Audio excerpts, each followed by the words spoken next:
Hello everyone, welcome to my General Hospital official channel. I hope everyone is having a wonderful day. Before we begin, please hit the subscribe button and give this video a thumbs up. Today on General Hospital, Molly receives good news, Spencer distracts Trina, and Portia learns about Spencer and Trina's upcoming trip. When Curtis arrives at the hospital, Portia is all smiles. He had a follow-up appointment and arrived early to grab her before she left. She recognizes the significance of this. Curtis mentions Trina going on a trip, and Portia guesses she's going to an art museum. Curtis explains that she'll be spending the weekend in New York City with Spencer. Okay, Portia says. Trina is a junior in college, and she has every right to go away for the weekend. She does not need to notify her mother in advance.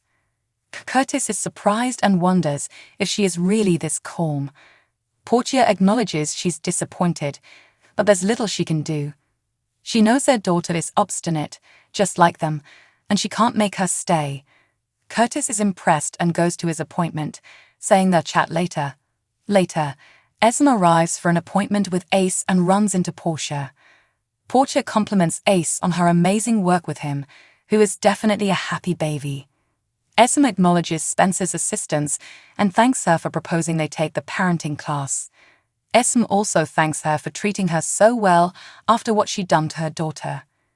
Portia recognizes that she is a changed person, and Esme claims that she is attempting to be a better person for her kid. Portis observes that this is the person to whom she is reacting. Esme thanks her and expresses gratitude for being able to seek her advice.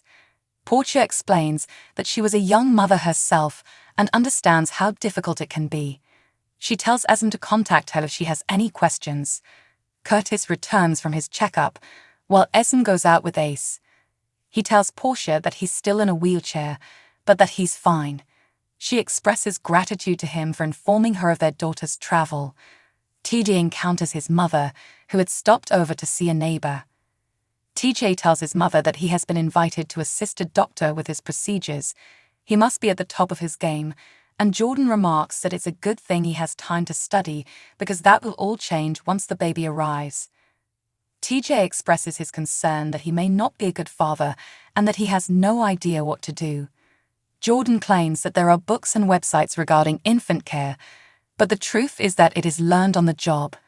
She confesses she isn't the best person to give parenting advice, but he is a wonderful person, and he and Molly will work it out. TJ believes she is an excellent mother and will be an excellent grandmother. Jordan laughs that she is too young to be addressed as grandma. Trina is working on her computer in the dorms when Spencer knocks on her door. Trina says that she is working on an essay, but he believes she has time for a break and some fun. They kiss, but she breaks it off. She claims she has a paper to finish before they leave to the city. He claims that her paper isn't due until Tuesday and that they'll be home by Monday. Trina argues that if she doesn't finish it, she'll be thinking about it all weekend, and all she wants to think about this weekend is him. Spencer assures her that he has a lovely weekend planned for her and that she will have no time to obsess about this ridiculous paper. She claims that this paper isn't frivolous, it's important to her career, and she needs him to go so she can finish it. He assures her that with what he has planned, she will not be thinking about school, and announces that he has gotten them seats to Moulin Rouge. Trina is overjoyed, and she gets even more delighted when Spencer tells her that he also got them reservations at Essence, an extremely popular restaurant with a waiting list. Trina is impatient, so Spencer advises they pack her belongings and leave as soon as possible. She says she has to finish her essay yet again.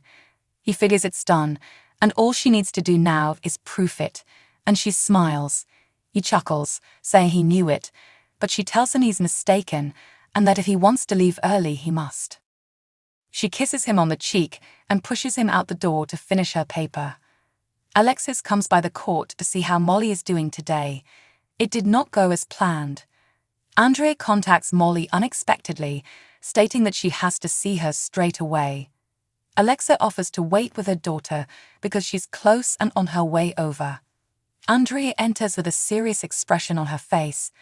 Molly assures her that if she receives terrible news, such as that the implantation failed or she changed her mind, she will understand. Andrea announces that she is pregnant based on home tests. They embrace. Andrea says they need to confirm with Dr. Navarro, but she couldn't wait to tell her. Molly considers calling TJ, but chooses to wait till he's finished with his work. They decide to celebrate with some juice, but Alexis intervenes before her daughter leaves. Alexis wants Molly to keep in mind that it's still early so she doesn't get ahead of herself. Molly is aware, but this is the first good news she's had in a long time. Alexis asks whether she can tell Sam and Kristina the good news. Molly believes they'll find out eventually, so go for it.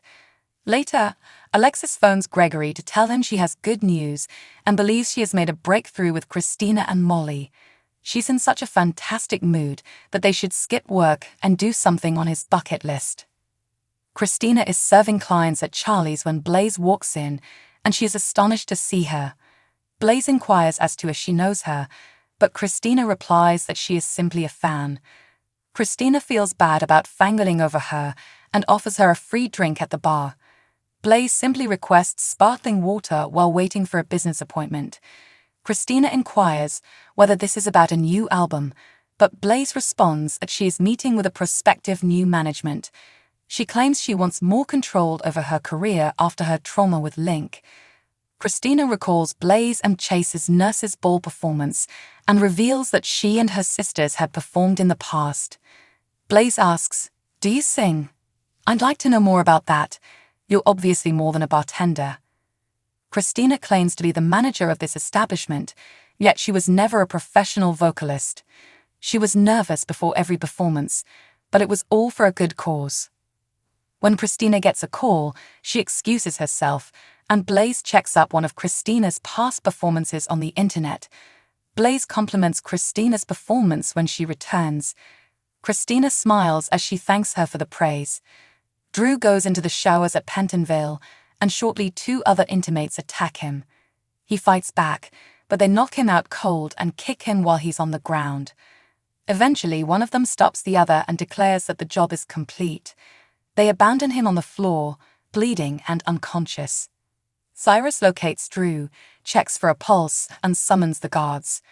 A guard arrives, and Cyrus informs him that Drew is hardly breathing, and that he needs to be brought to the hospital right away. Diane comes by to tell Carly about Drew. She notes that it looks Judge Kim, the judge who convicted Drew, is wanting to advance in his career, which necessitates having friends in the proper places. According to reports, the judge is willing to commute Drew's hefty sentence in exchange for.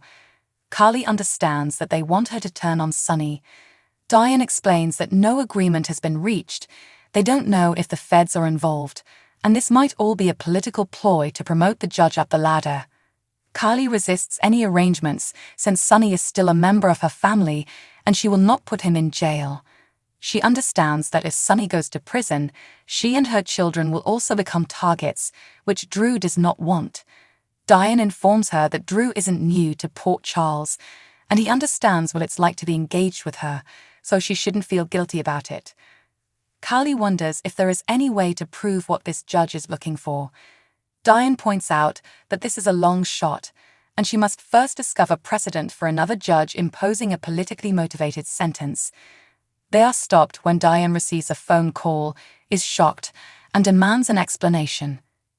Carly wonders what is going on and whether it is bad after she hangs up. Drew has been attacked, according to Diane, and is in an ambulance on his way to General Hospital. Carly exclaims, "I have to get to him." So what do you guys think about this update? Let me know in the comments below. And if you like my videos, please press like and subscribe for more. I'll see you guys next time.